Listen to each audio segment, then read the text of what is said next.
terms of the 4Q exemption, and then the balance would be subject to estate duty. But if we gave the free residue to the surviving spouse, that was okay.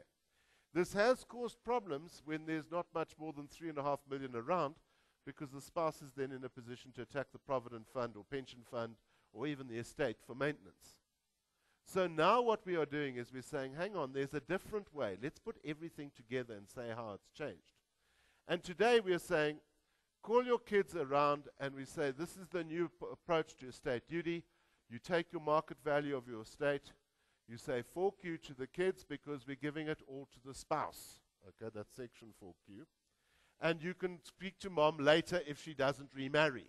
That leaves nothing. But what we are allowing you to do in the future is when the second spouse dies, they may use the first spouse's unused portion of the 4A allowance. So that doubles it up to 7 million. So that's quite useful. You can use up all your spouse's allowances, which explains some of Jacob Zuma's behavior. He's trying to dissipate his estate. On top of that, they have also said that we can bequeath retirement funds outside of the estate to your children without estate duty. So what we are seeing is two major changes in the principles of estate duty. And when you ask people, have you changed your will in the last 2 years? They say, why? Is there any need? So we say, well, there is a major change and there's more changes coming. Because at the bottom they have said estate duty review.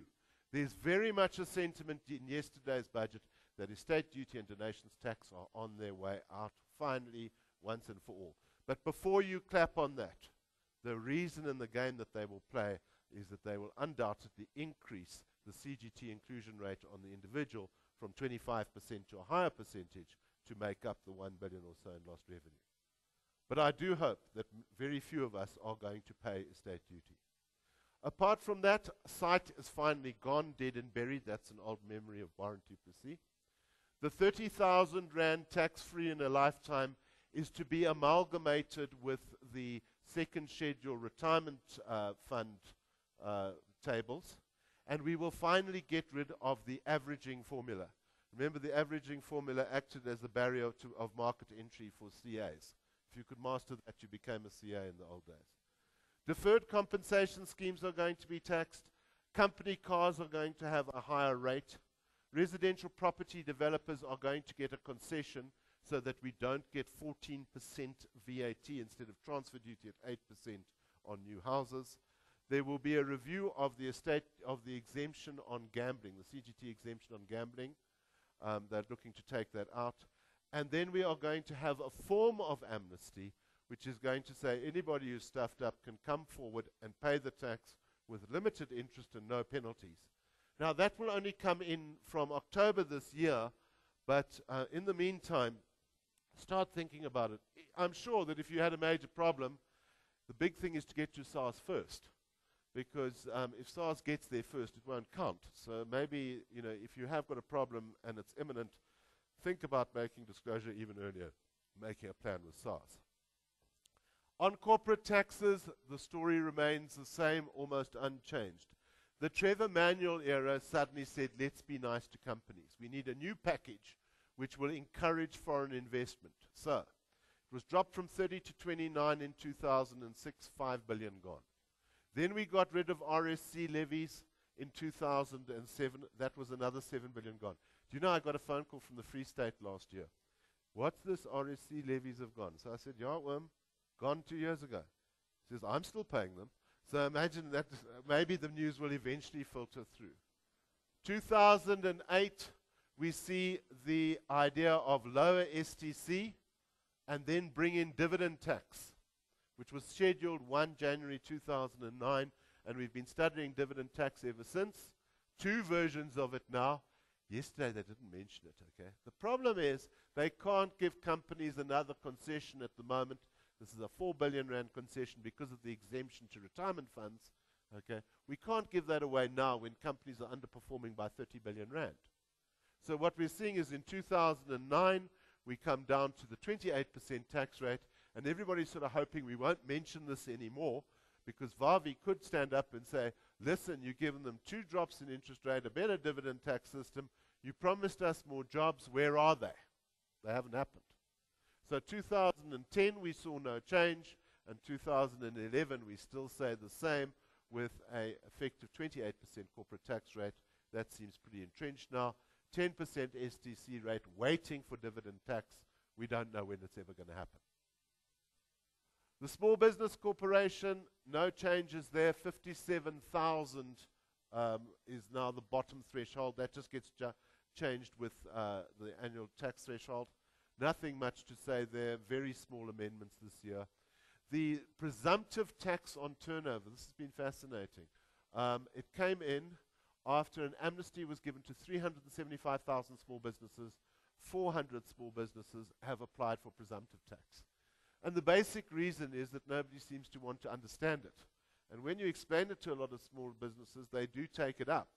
But to date, there has been very limited take-up of the small business route. Scenes from forthcoming attraction. There will be new anti-avoidance legislation on interest deductions where they specifically match interest to the assets acquired and not to a general pool. Sophisticated tax loopholes they look at every year. Sell companies to get around, that's not cell phones, it's to get around Section 9D CFC legislation. Transfer pricing is supposed to be getting more attention. So are preference shares and cross-border transactions, all of them getting a big plug. They're going to have another look at bringing an international headquarter company legislation to South Africa to try and take some business off Mauritius. There will be enhanced leasing allowances to help government enter into private-public partnership initiatives in urban development zones. Dividend tax, we will get the third rewrite of it this year. Residential property companies and the unbundling of that legislation, that's to be looked at again because there is a problem in the current legislation which shows that it's very difficult to actually unbundle one of these arrangements without stuffing up your beneficiaries and getting sued by your kids. And then finally, the most exciting thing of all, and it didn't even get a murmur in Parliament, we're going to get a wage subsidy. So what's the idea? Zuma says, I'm looking after you until you are 18. The wage subsidy says, if you can get somebody to give you a job when you are unskilled, we will pay a contribution to your salary for 2 years or up until you are 25. So effectively what this thing is doing is it's taking the child grant a quantum leap further. I'm absolutely thrilled about this, and I hope it's not going to lose impetus. I hope it's going to grow, because in the rural areas of South Africa at the moment, times are hard. When you couldn't get out of Kenton-on-Sea 3 years ago at 8 o'clock in the morning because there was just construction companies driving into the place. At the moment, nobody has a job. And we're going to need wage subsidies in the rural areas if there's any hope of getting somebody back into work. Personally, I think it was the most exciting thing that happened yesterday afternoon. Yes, we get the annual increase in fuel, 25 cents this year on petrol, 25 cents this year on diesel.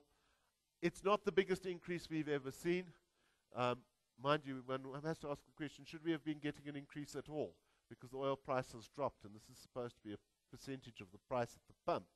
So maybe we would do a refund. I don't know. But we got a 25 cents per litre increase in oil and in fuel and diesel levy yesterday. We're still driving. We're still at around about 8 rand a litre. And compared to 2 years ago, we must still consider ourselves very lucky. Booze, of course, never escapes the budget. A bottle of DOP is up 2.22 rand. When you look at a bottle, it's 27 rands of sin tax only on a bottle of DOP at 42% proof. Then you add your VAT in the bottle, and a bottle of DOP as it stands is getting close to 40 rand cost before you've put the contents in it.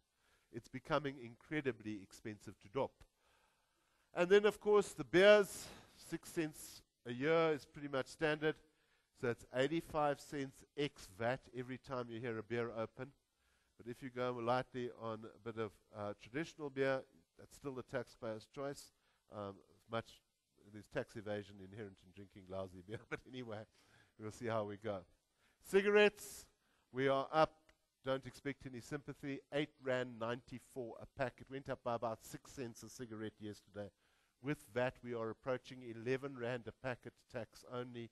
Well over 50% of the price of a cigarette is the tax inherent in the cigarette. They haven't got any sympathy, but the amazing thing is that the number of cigarettes smoked is not dropping. It stays static and has